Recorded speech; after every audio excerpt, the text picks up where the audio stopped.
Welcome, everybody, to the April edition of our first Monday genealogy series. My name is Charity Rouse, and I am the Director of Local History for the Spartanburg County Public Library System. This is a hybrid program. I have a couple people in the room with me and more online. We are recording this, and it will be posted to the library's YouTube channel, usually a couple of days to a week after the presentation happens. So if you missed something and want to rewatch it or rehear what I said, please feel free to look for that on our genealogy playlist. And the easiest way I have found to get to that is go to spartanburglibraries.org, and then down in the corner there's a little YouTube symbol, and when you click that, it takes you directly to our YouTube channel, and then just click on the genealogy playlist. So tonight's program is on DNA basics for genealogists. There is a handout in the links in the meeting chat, and it will be linked in the description to the program on YouTube. Gotta keep my places straight here.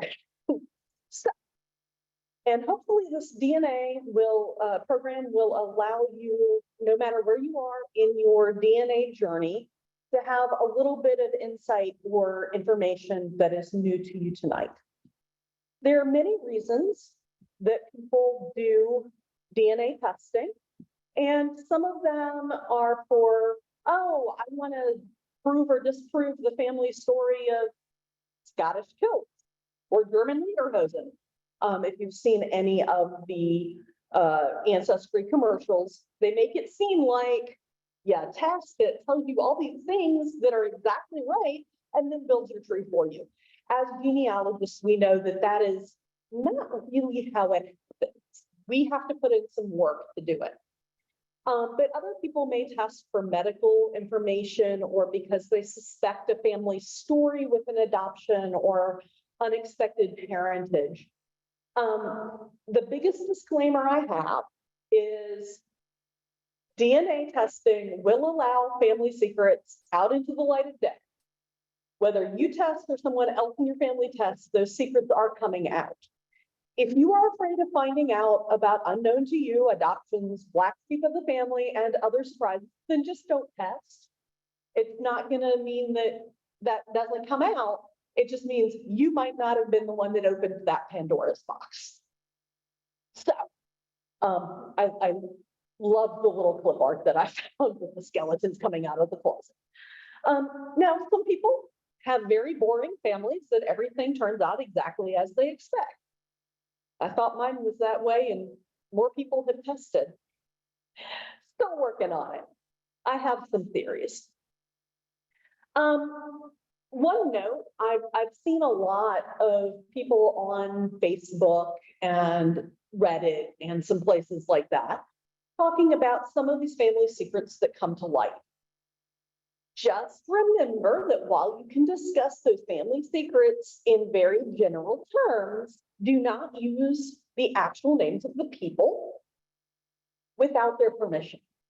The privacy of living individuals is a very strong part of genealogical ethics. And they emphasize that you don't talk about living people or show screenshots of their DNA or trees publicly. Yes, this means on Facebook, unless you have the person's written permission to do so. I have done my best to redact personally identifiable information about living people in this program. Even though some of them have given me permission to talk about them, I still try to keep their information at least redacted to a certain point, just simply because my family did not sign up for me being a genealogy lecturer. My family's, most of them are very private people. And so I try to respect that. And also within the various genealogy programs and databases, you're welcome to share information, because those people on those databases have opted into, hey, I'm exploring this DNA. I'm happy to talk about it. Just don't take information that you find out on Ancestry or on 23andMe or MyHeritage or whatever, and then just blast, ooh, so-and-so was adopted out on social media when it's not your story. Let the person whose story it is take the lead on how they want to present that story, or if they want to present that story. And so just be careful, and also just think, if I were the one, would I want someone else controlling my story? And be nice. So tonight we're going to talk about autosomal DNA, which is the across the family tree version of DNA. We will not be talking about Y-DNA, which is the male straight line back, or mtDNA, which is that maternal straight line back on the other side of the tree. We're talking about autosomal, which covers the whole tree. So what is autosomal DNA? Well, it is the DNA on chromosomes 1 through 22, the non-sex determining chromosomes. An XX, which is what makes you female, and XY is what makes you male on chromosome 23, and those are considered the sex determining chromosomes. And we're really not talking about those tonight. DNA testing, it can connect you with living and recent generations of your family tree. It can be very helpful within about 4 to 6 generations. So if you have specific questions about something within those most recent generations, it can give you some broader indications of the mix of region of the world where your ancestors lived in the ethnicity estimates. And one thing to remember is that this test was released onto the consumer market around a decade ago, came out of beta on Ancestry around 2012, and Family Tree DNA and 23andMe were in that same time range. So we're only a decade out. So the science is pretty young still, and it is changing and emerging, and we learn new things every day. So this is a demonstration of an inheritance pattern. This is the ideal circumstance. So you are 100% you. The one relationship that you do get exactly 50% from is you get 50% of you from your dad and 50% of you from your mom. Beyond that, 25% from each grandparent, and there's a range. It could be as low as 13% and as high as, what is that, 33%? It makes up 50% from your parent, but they may not have passed on to you exactly 25% from each of their parents. So this is the ideal world. And then 12.5% from each great-grandparent. This is a different way of looking at it. And this represents if each of your great-grandparents was a solid color, but remember, they're a mixture of their parents and grandparents and great-grandparents too. So you are inheriting pieces of what your grandparents and then your parents inherited from each of these great-grandparents. So by third cousins, you can legitimately, about 10% of people do not match a legitimate paper trail third cousin who is your legitimate relative. It's just you inherited different pieces of DNA than they did from that particular shared line of the family. So DNA is good for certain things, but it's not the total answer to everything in genealogy. And you and your siblings are going to inherit different chunks of DNA from your parents. So my brother and I have both tested with DNA because, you know, I am that person. And we match different people at third cousin and beyond. We match different third cousins and beyond, simply because my brother inherited certain pieces of DNA and I inherited certain pieces of DNA. So where can you test? And we're not going to talk about all of these databases tonight, but I just wanted to say this is where you can test. Ancestry DNA, it has the largest database, and these tester information was updated at the end of Root Tech, beginning of March. So Ancestry now has over 23 million testers. It easily allows family tree attachment and research. They regularly update their ethnicity estimates, and they have some tools for evaluating the DNA results. And they do have an optional traits test. Coffee table conversation, in my opinion. 23andMe has the second largest database at over 13 million, has good tools to evaluate the DNA results, better than Ancestry, and regularly update their ethnicity estimates, and they have a health component. They're the one FDA approved testing company for general non-medical health stuff. I do have to give librarian hat here. If you really have questions about inherited diseases, talk to your doctor, do actual medical testing that is specific to those diseases, because 23andMe doesn't test for everything, and it is not medically reliable in the way that those tests can be. But if you're just wanting to know, hey, do we have the carrier gene for cystic fibrosis? Sure, you're going to be able to do this. 23andMe on my health that I did because I wanted to be able to say what it did. Yeah, I could tell you that I had a higher, slightly elevated risk of blood clots. Each of my parents had blood clots at different times in their lives. And I have like one of the 3 or 4 variants they test for late onset Alzheimer's.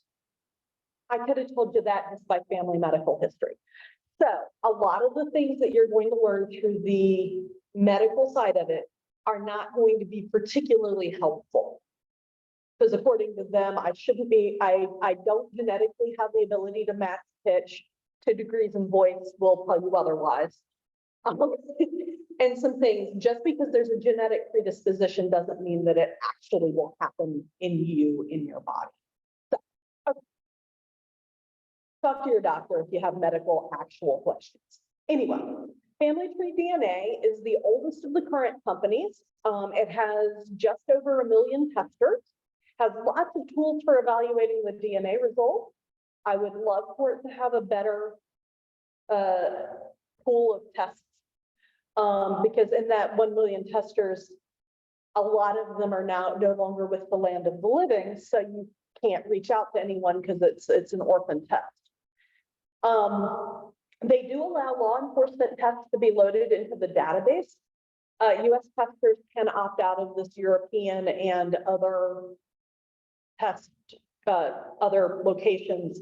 It's an opt-in. So just be aware of that. I've opted into police testing. It's fine. But that your choice on how you want to opt into that. Decent ethnicity estimate updates over time, and it is the only company that actually offers matching for Y-DNA and mtDNA. It does show if you match on the X chromosome, which is that maternal line, maternal chromosome, but that's not terribly helpful. MyHeritage DNA has over 6.5 million users. So it's the 3rd largest. And it offers some good tools for evaluating DNA results if you pay for them. And it has some stronger European and Middle Eastern testing areas, although it is headquartered in Israel, where it is illegal to do DNA testing. So they're really not great at updating ethnicity estimates, and you'll see one of their moments in a little while. Living DNA is one of the newest players in this arena, and they started with a major focus on the British Isles. They are the newest to the US market, and they have some tools, and I do not have an updated number of testers for that, but it's well under 1 million And many of those are people like me who are somewhat early adopters in this and have tested with all of the places. So you'll see matches with some of the same people across various providers. Ancestry DNA and 23andMe require a direct test. You have to test with that company. The other three companies allow you to upload either Ancestry DNA or 23andMe results, and they may charge a small fee to unlock the tools. My recommendation on MyHeritage is, if you're interested in doing that test, do my Ancestry or 23andMe, upload and unlock, because you'll have more access to stuff than I have because I tested directly with them. So it's a little bit of a beef I have with them, that it's a little bait and switch there. But that's just my mileage on that. You can wait for sales and test directly with some of the other companies. In Family Tree DNA, if you're testing multiple tests, there's often a bundle that you can get that will reduce your cost overall, if you are interested in the MT or the Y-DNA. And again, if you have questions about that, just contact me separately and we'll chat. So, some of the strengths of autosomal DNA testing are in finding family.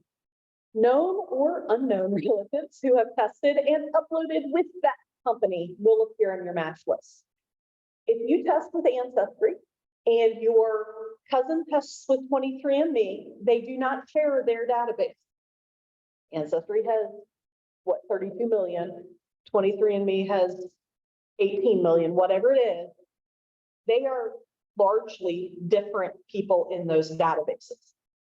Regularly, we have people come into the Kennedy room going, well, why aren't they showing up? Well, did they test with the same company? Oh, they tested with MyHeritage. Well, that's not going to show up in your Ancestry list. Different companies, proprietary information. It can confirm relationships to some degree or other. And you can find those cousins you lost touch with when the older generation passed on. My father's remaining first cousin tested and showed up, and I was like, oh yes, we actually met. And then if you think that there is a chance of adoption or a not parent expected, often referred to as an NPE, you will want to test or upload to all the various databases if possible, just simply because you need to have your information in as many of the pools of DNA testing as possible, if that is what you're looking for. The strength of autosomal testing will also be that broad ethnicity estimates, continent, subcontinent level, can be very helpful. So, a little bit more about Ancestry DNA. Ancestry DNA is the largest database. As someone who has very strong Virginia colonial roots on pretty much every side of my family, I have 106,385 matches as of March 3rd. Of those, they divide them into paternal and maternal. This is a beta thing that has just launched in the last year or so. And it can be pretty helpful because prior to that, I was having to go through and manually mark everybody who didn't match my mother as being probable paternal. I'm lucky I have one parent who was alive to test. But my paternal is 37,853. My maternal is 61,822. I have almost double the number of matches on my mom's side of the family as my dad's, which means I have to hunt a lot harder for my dad's relatives. My mom, a generation closer to her side of the family, has 129,659. So test your older generation if you can, because they only have 2 of your 4 sides of the family. So they're going to be more targeted and have more matches in that range of your family. You can color code groups, make notes to yourself on Ancestry to help track your research. And below the paternal maternal, there's actually a category for both. And one that's unassigned, because there have been people who have tested since December when they last ran my kit through to see who was paternal or maternal. So some of my paternal matches haven't shown up in that bucket yet, but they will the next time they run my test through the algorithm. I have 6,700 unassigned matches. So again, it's a fair amount, but they're often either the newer tests or they are the very low tests, because my whole family, both sides of my family, came strongly from Northwestern Europe and the British Isles. So there's not a lot of diversity in my DNA. Now, you will also see there are some communities, genetic communities, common communities.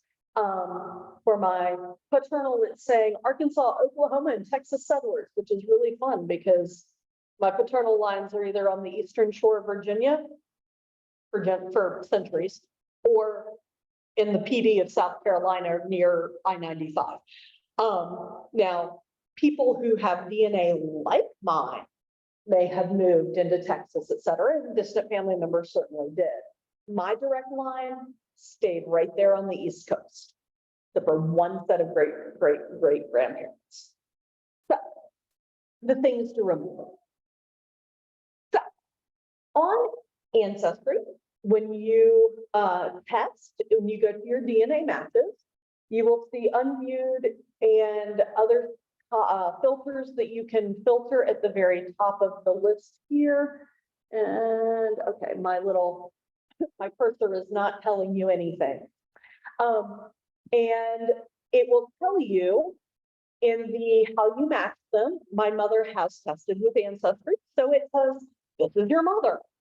At 3,487 centimorgans, which is the unit of measurement, that certainly is a parent. Parent-child is right there in that 3,400 to 3,500. 50% of your DNA comes from that parent. It's just under 50% simply because some segments just didn't test. My mother's sister, my aunt, shows up at 1,611 centimorgans, 23% shared DNA with me. It says mother's side because my mother has tested, so it knows which parent is which. And then the next person down is my first cousin once removed at 457 centimorgans, 7% shared DNA, and that is on my father's side. My father's one living first cousin. So you can see a little bit of how it breaks down for you. On this, you will see that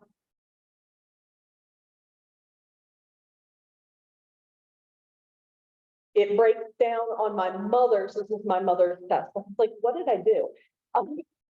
This is my mother's test. So I show up as the daughter, that same 3,487 centimorgans. And my aunt shows up as sister at 2,430. So my mother matches her sister as a full sibling in that 2,400 to 2,500 centimorgan range. And they share both sides of their family. They share both sets. I share both sides of mom's DNA. The next group in that close family gives 3 first cousins. And you can see that her first cousins share a variety of amounts of DNA with her. The top one is 15% shared DNA at 1,069 centimorgans on her mother's side. Second one is 957 centimorgans at 14% shared DNA. And then the third one is the second cousin at 889 centimorgans at 13% shared DNA.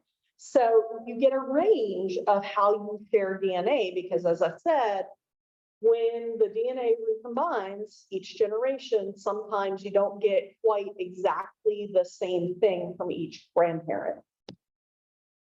And if you click on that 1,069 centimorgans. Actually, I did the 889 centimorgans. It shows you that my mom and DM share 889 centimorgans across 35 segments. The number of segments doesn't necessarily mean a whole lot, although people are starting to study that, and there's some research projects going on that. And unweighted shared DNA, Ancestry uses a timber algorithm that cuts out some of the identical by, we used to call it identical by state, but the identical by population group, that these are characteristics of almost all British people, or Irish people, or German people, or African people, or whatever. And so the longest segment, and this can sometimes be helpful, is 110 centimorgans. So it's a good solid match with DM. And it's saying 99% of the time, this relationship at 889 centimorgans is a first cousin, great-grandparent, great-grandchild, grand-aunt, or granduncle, grandniece, grandnephew, if you hit see more. 1% of the time, it can be a first cousin once removed, half first cousin, second great-grandparent, et cetera.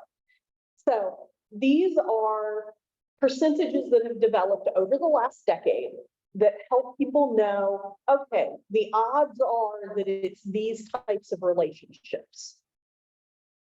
So don't just make an assumption that it looks like it says first cousin, that it is a first cousin, because it could be a lot of other things, including a half sibling in that range. So some of the weaknesses of autosomal DNA testing for finding family are that smaller families will have fewer matches, or families that are very distrustful of any science and won't test will have fewer matches. But only 11 of my top 100 matches, the last time I counted, which has been about 9 months ago, because I have to manually count this on Ancestry.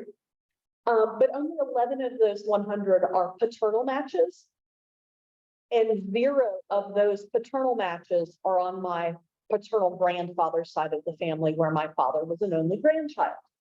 All 11 of those are on my paternal grandmother's side of the family on the Eastern Shore. So just know, I have to wade through all of my mother, who is one of 7 on one first cousins on one side and one of 29 on the other side, 27 that made it to adulthood. First cousins. There are 4 of them. And my dad was one of 4 total first cousins, one of whom is tested, and we matched 3. The other 2, plus my father, are deceased. So it's just one of those things. Some families are not even interested in finding out their ethnicity stuff. The Ancestry commercials do not test them. Once beyond parent-child and full sibling relationships, there are many possibilities how you can connect with a match. So explore the options, don't jump to conclusions. And it does not handle multiple relationships, pedigree collapse, endogamy, double first cousins, those types of things very well. And it does best if a verified tree is attached to the result on Ancestry. You saw on those first things about how someone is related, and it was 99% first cousin or whatever. Well, these are a little bit lower. This one on the left is with me and MT. We share 457 centimorgans and 89% chance that the relationship is a first cousin once removed, a half first cousin, great grandparent or great grandchild, or sorry, great great grandparent, great great grandchild. 6% says it's second cousin, first cousin twice removed, half great great uncle, niece, nephew, etc. And so you see a lot of different options in that. MT, I have verified she is my dad's first cousin. My grandfather's first cousin. Anyway, Oh, sorry, MT, yeah. MT is my dad's first cousin. MS is my dad's second cousin once removed. Or my second cousin once removed. I gotta read my notes. It can get confusing real fast. So MS on the right, you see even more options for them at 130 centimorgans. So the fewer centimorgans you share, the more possibilities there are. And so 50% chance that it's a second cousin once removed, half second cousin, first cousin 3 times removed, half first cousin twice removed, etc. And as I said, these 2 matches fall directly into the range of that first bucket, the most usual bucket. But your mileage may vary just a little bit on this. Okay. So a tool that can help you even more than the more recent tools, like on Ancestry, where it shows you that if you click on that, it'll show you here are the possibilities. A crowdsourced genealogy community tool is at DNAPainter.com called the Shared Centimorgan Project. And periodically they give calls for more participants. And it's hard to blow up, so just go to DNAPainter.com and click tools and go to Shared Centimorgan tool. And you can put in either the percentage or the number of centimorgans, and it will highlight which of these categories it could be. And it helps a lot of visual people a little bit more than just the charts looking straight up. And it does get updated periodically. And so it's average relationships for those types of relationships. So I'm going to jump over to 23andMe. And that is a free tool. There are some other tools that you can subscribe to at DNAPainter.com, but that is a free tool because it's been crowdsourced by the community. 23andMe, MF, who is the MS on Ancestry, so you can't guarantee that people are going to consistently use the same username on all of the sites. And best practices for ladies, use your maiden name, not your married name, or your 3rd married name, or your 5th married name. But I digress. But it will tell you of your approximately 1,500 relatives, so 100 and whatever thousand relatives on Ancestry. 23andMe will only show you approximately your top 1,500. And it may be 1,200, except for I've connected with some of these before more people tested, and it kept the ones I've connected with, but it's a smaller range. So you lose the smaller matches off the bottom of the list when higher matches come on. And it's what 23andMe has decided. Yeah. Well, at the end, yeah, because we got the whole group on Zoom too. And if you've got questions in Zoom, please in the Zoom chat room, put them in the chat box, but we'll get there. So, and it will tell you on 23andMe. I think I did not do a blow up of this. Sorry. My mother has also tested on 23andMe because I had her test on 23andMe, and this is a SL is a first cousin on my mother's father's side who has only tested on 23andMe. AE and AG down here are my first cousin's kids. WG is my mother's first cousin on her mom's side. So, and then, you know, all of my top matches again are on my mom's side of the family. But it tells you a little bit more. And again, if you don't have a parent test, it won't show some of this. It'll say parent 1, or potentially it will tell you which parent, but you have to do some work with the program to get it to tell you those things if that person hasn't tested. So MF, who was MS Ancestry, on my dad's side, it will give you their name, a birth year, if they give, active in the last month when I took the screenshot, the end of February. And it will predict, and their location of where they live, it will predict the genealogical genetic relationship that this is a second cousin on your father's side. Kinda, right? And if you keep going down the page, you can connect them to the tree that 23andMe tries to guess and put a tree together for you. And so as new people test, it will move people around on the tree. Kind of fun to watch it happen, because I went from having a possible first cousin that my mother had an unknown sibling to, when my mother tested, all of a sudden that person moved to being, oh, your mom has an unknown first cousin's kid. And so it's one of those things where they're trying to guess where this person fits in your tree by the relationship of the DNA and the people that you have entered into and confirmed the relationship on their tree. On the family background, they do ask if you will put in grandmother's birthplaces, grandfather's birthplaces, other family surnames, those types of things. On the left, you see that I've got fairly well populated that. And then on the right, my match just said Accomack County, which told me at least, oh, that has to be maternal, my dad's maternal relative, because that's Eastern Shore, Virginia. And then the surnames that they give work into what I know.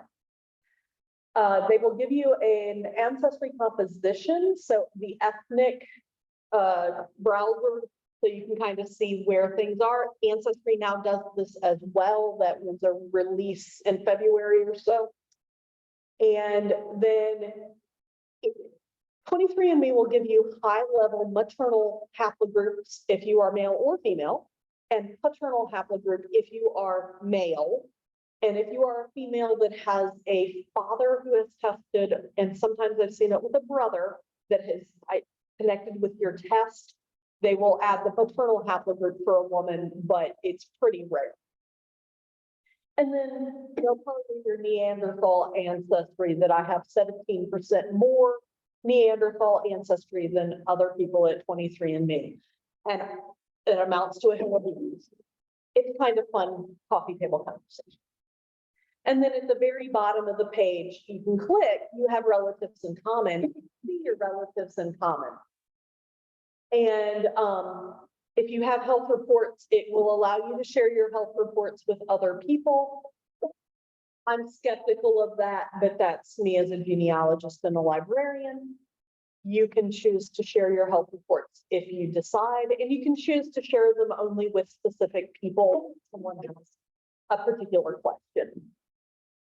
And the relatives in common, one of the greatest tools that 23andMe has that has helped me see if I can figure out what that unknown relationship is on one side of my mom's family, is that it will tell you whether the three of you, so this is MF, myself, and the relatives in common. So AC comes up as my third cousin at 1.41% DNA shared, and MF shows up as a distant cousin to AC. So I'm much more closely related to AC than MF is. We do not have DNA overlap. So it means we do not share DNA in the same spot on the chromosome. And so, but if you look at the next line, AB shows up as my third cousin and MF's third cousin. So I'm looking at a much closer relationship to both of us. And it's very helpful on my mom's side of the family. There are a lot of times that we are related to people in multiple ways. And so when somebody I think is on my mother's dad's side is showing up matching her first cousin on her mom's side, this is very helpful because it can show that, oh, well, you're a first cousin with them, and this person who's a shared match is a fifth cousin or more distance, really tiny DNA match. And so I don't really need to worry about how closely they're related because they're really not part of this picture. So, 23andMe has a chromosome browser, not just for the ethnicity, but also for actual chromosome browsing. And you can identify where you do or don't match. And these are all half identical segments. The only places you get fully identical segments are are brother and sister, because you may have inherited the same DNA from both parents. So you match on both chromosomes. So, my mother is the green at the bottom, and you see I share full chromosomes with my mama as expected.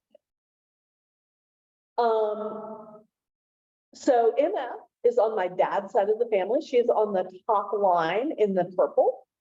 And it looks like my mother and MF match because, hey, they're on the same part of the chromosome here. But if you run them against each other, it turns out that they don't match at all because they're on the opposite chromosome. So you have to look at it, you have to think through a little bit before you make conclusions based on the chromosome browser. And there may be some no-call segments where the test couldn't read your DNA. So there may be little skips in the DNA where they just couldn't get a good reading. But you can at least compare them. Attaching a tree to your results of Ancestry and MyHeritage and 23andMe, they create their own tree. Family tree DNA can be helpful because it helps other people know what your lineage is. I do a pedigree chart, straight line ancestry back, not all the siblings. My big research tree is fully private because there are people on there that even having a little pink girl or blue boy as a private individual could out someone's secret that is not mine to share. So again, living people are private, but I'm a pretty good genealogist and I can go in and I can figure out some things from those private people on the tree. And I'm not the only one who can do that. So this is back on Ancestry. And the thing about the trees is, let me make sure it's gonna do. So this top map in this set is a first cousin, one time removed, 485 centimorgans from my mother's father's side. I had started doing some color coding. This is my second cousin. By the full name and by the relationship and amount of centimorgans we share, I'm confident this is my second cousin. The second arrow here at the very bottom of the page, EW has no trees at all. I have no idea who that is. I can't piece it together given shared matches yet. I haven't put a lot of effort into it because my mother has a lot of other matches. And if I get one of those shared matches categorized, it will probably help me figure out who this person is. The third one has an unlinked tree, so CH. And this turns out to be my mother's second cousin, two separate sons, on two different lines of the family, unrelated to each other. They are second cousins.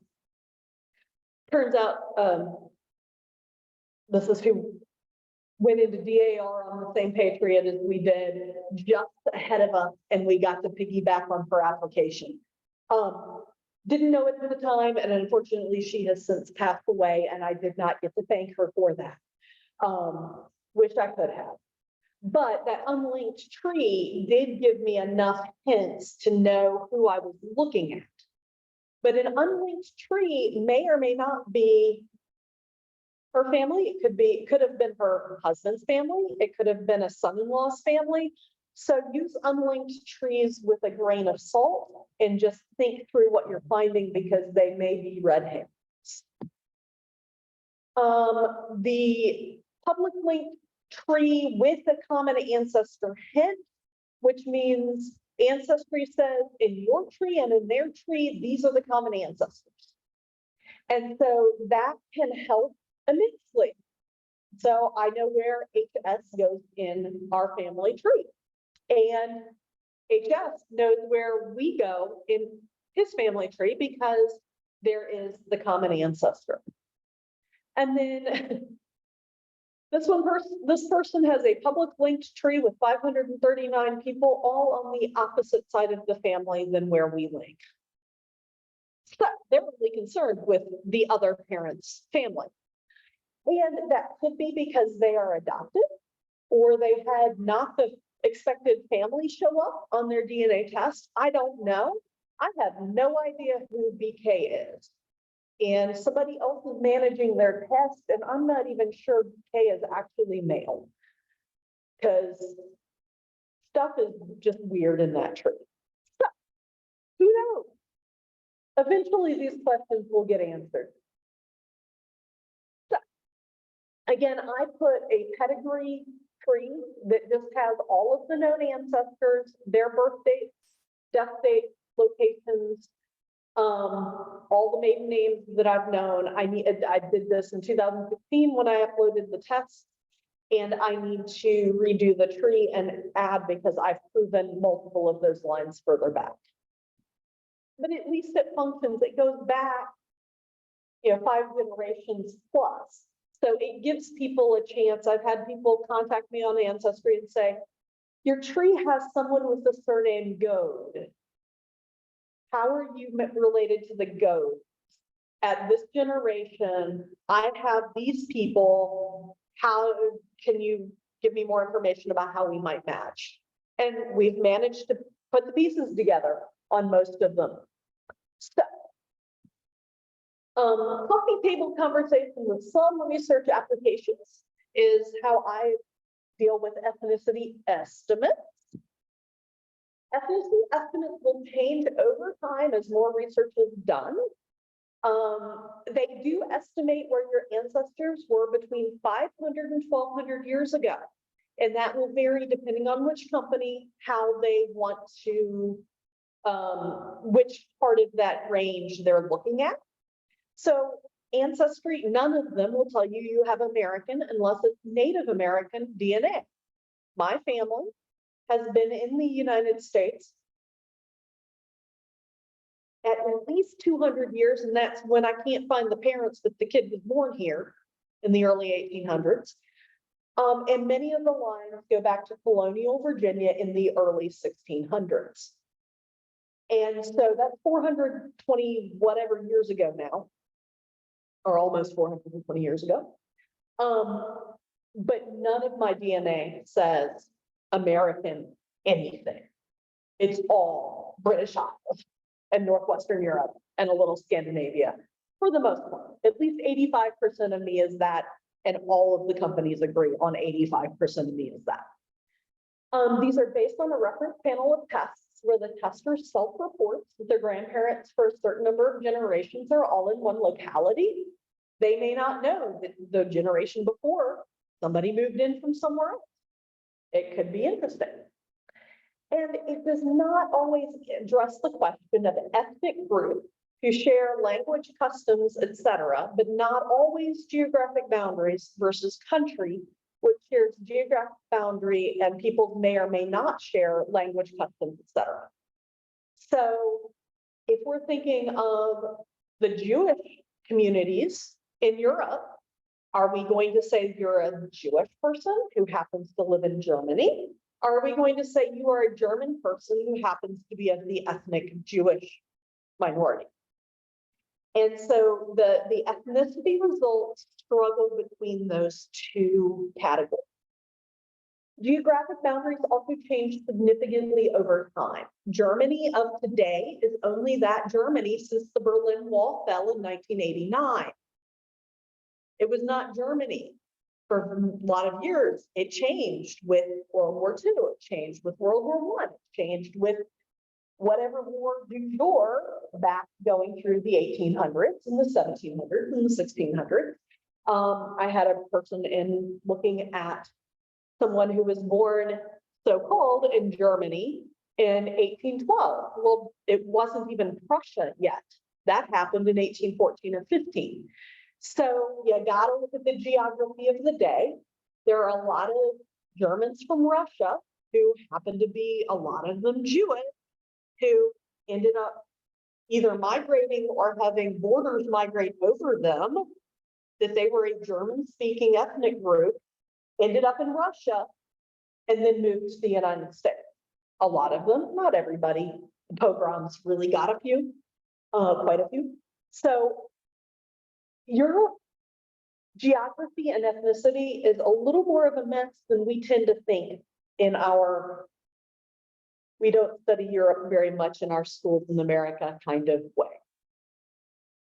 Most of the companies have what they call white papers, which explain, at least in part, their overall methodology for analyzing the ethnicity. It's good bedtime reading. It can put you to sleep pretty fast unless you're really interested in. So I'm going to show you quickly some screenshots of my ancestry ethnicity, and it shows British Isles, a little bit of Scandinavia, a little bit of Northwestern Europe, Germanic Europe. So 48% Scotland, 25% England and Northwestern Europe, 13% Wales, 10% Germanic Europe, Norway is 3%, and Finland is 1%. If you click into any of those categories, it will give you a range. And it'll tell you, oh, it could be as low as this or as high as that. If you continue down the little panel, scroll down it will tell you, this is new within this last year, the ethnicity inheritance, that they are guessing which regions you inherited from each parent. Mine are pretty similar, although one parent has more England than the other, and one has more Scotland than the other. But geographically, those aren't very far away from each other. You can compare them 1-to-1, and I couldn't tell you which one parent 1 and parent 2 are. My mother's DNA ethnicity estimate doesn't show enough for me to be able to tell which of these two parents is my mother versus my father, because they are virtually similar. The Finland is probably my mother, so my mother is probably parent 2, because our maternal ethnic root goes back to Scandinavia. They have a detailed comparison, and you get some ranges as to what it matches. And then you get DNA communities, and it connects me to Central Appalachia settlers and Lower Midwestern Virginia settlers. And as I said, everybody in my family, except for one set of direct line back grandparents, some siblings moved west. Everybody in my family stayed right there on the eastern seaboard, Virginia, North Carolina, South Carolina, pretty much. One ancestor, War of 1812 guy, died in Kentucky, and his wife died in Missouri. But their son, who I descend from, stayed on the home place in Virginia. The only member of the family who stayed in Virginia. So it just depends. A little bit of comparison between the companies with the most recent updates as of March. 23andMe is saying 99.9% European and Northwestern European at that. 76.1 is British Isles, plus 17.5% French and German, 1.8% Scandinavian, a little bit of Finnish. Apparently Finland has enough unique stuff that they can tell the difference for the most part. And then 3.8% broadly Northwestern European and 0.1% unassigned.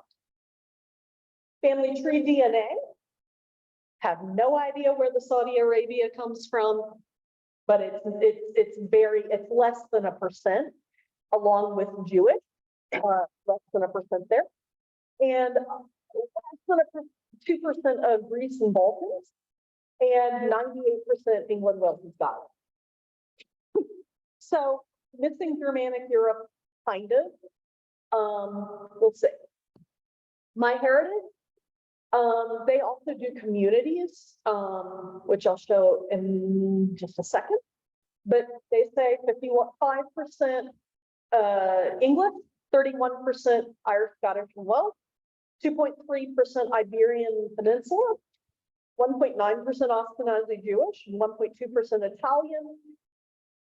And here's I'm not sure what they found in my DNA, but nobody else can find it because 7.6% North African is pretty darn significant.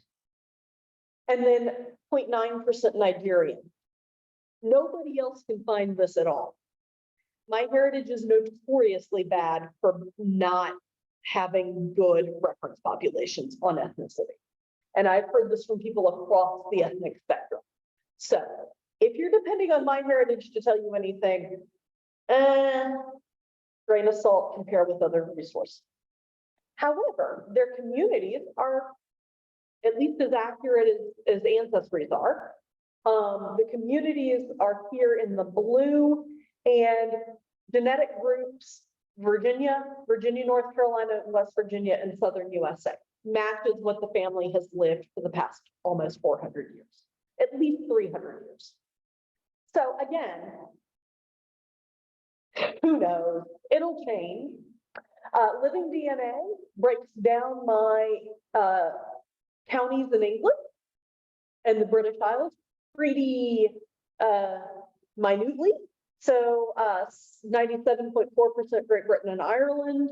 South of England is 22.7%. Cumbria, which is the Lake Country, which is gorgeous and really made my heart happy when I visited there, 19.6%. So I'm rooting for having ancestry there, kind of thing. Southeast England, 10.7%, etc. And then 2.6% North and West Europe.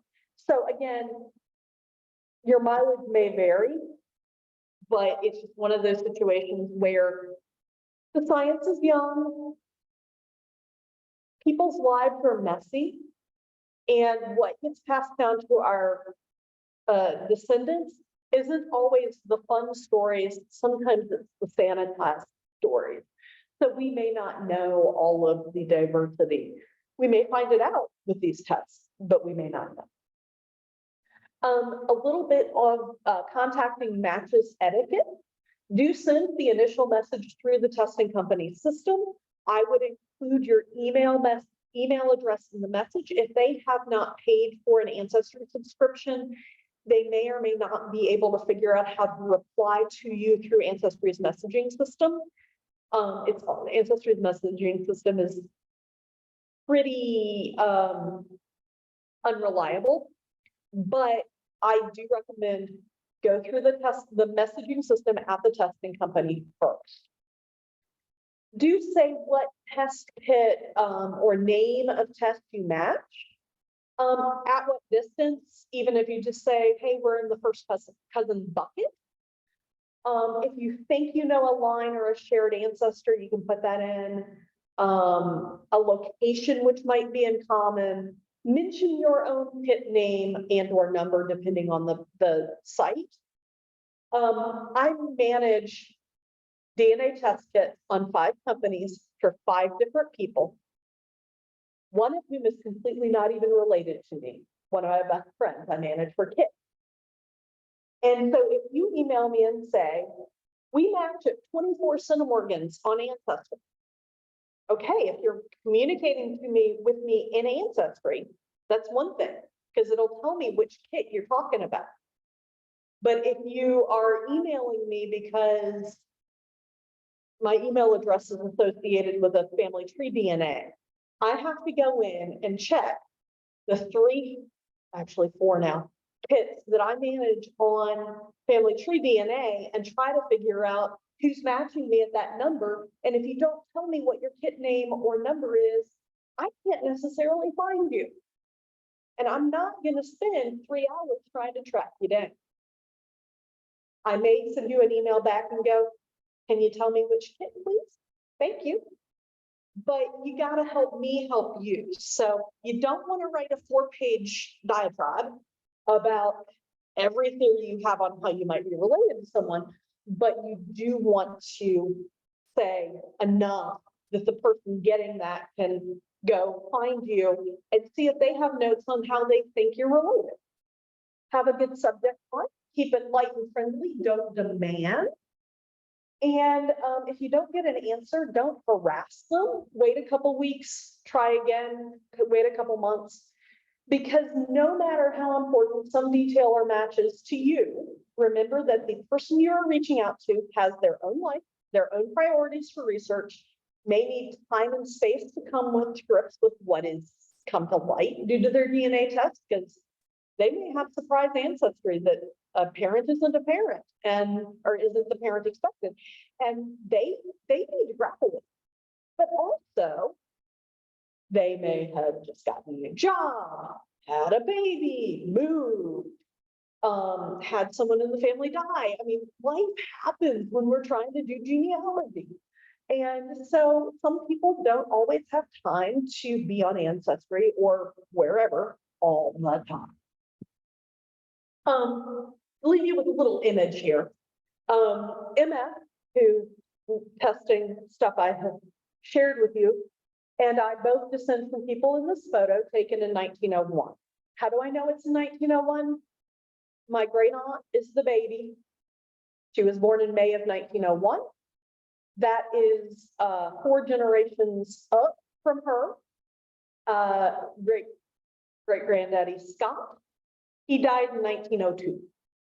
So somewhere between May of 1901 and October of 1902, this photo was taken. And I would say it's 1901 because she's not that huge. She's a little baby. But that would be my great-grandmother, her parents on the left in the middle, and then great-grandma's dad is served in the Indian Wars in Florida, was a baker in the quartermaster company for the quartermaster on the Eastern Shore for the Union Army during the Civil War. He was quite the interesting guy. He took off to Canada as a young man because he wanted to see snow. And so he spent a few months traveling around, and then he enlisted in New York for the Indian Wars. Luckily, it says normal address, Accomack, Virginia. So, but I descend from a number of, I descend from Elizabeth here, but I also DNA match children of numerous of these other lines. So it is good to put those descendants that I've never met in real life into what family line they match with. So happy researching. We had a question here in the room, and any of the folks online, start getting your questions in chat, please. So yes. Okay.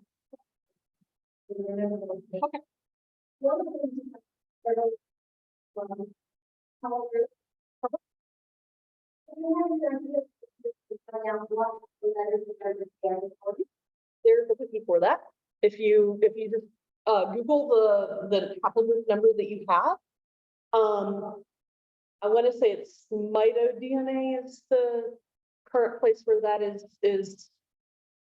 listing. Just make sure you're looking at the maternal one versus the Y one. The Y ones are much more defined and easier to track.